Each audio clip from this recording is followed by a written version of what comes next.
Yeah, and some trolling viruses that you can do at your school, which I do a lot. So basically, for CMD, we're going to start with CMD first, and CMD on your search bar, or you hit for other users. So this is an optional fan, color array, acting colors, black background, and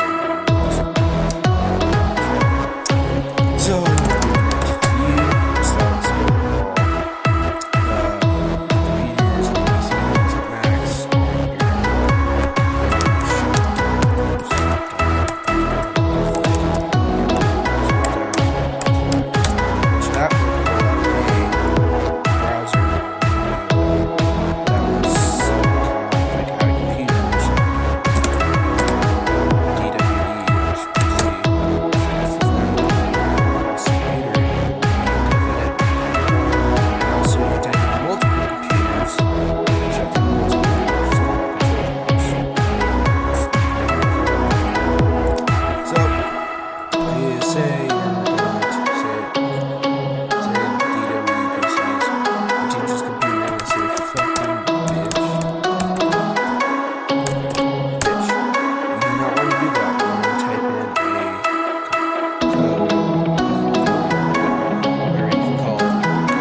some networks, school networks, but most likely it will. Sometimes it won't.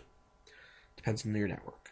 And basically, if you don't want that to happen, and you're wanting to shut down your teacher's computer, then you would do operation system recovery, whatever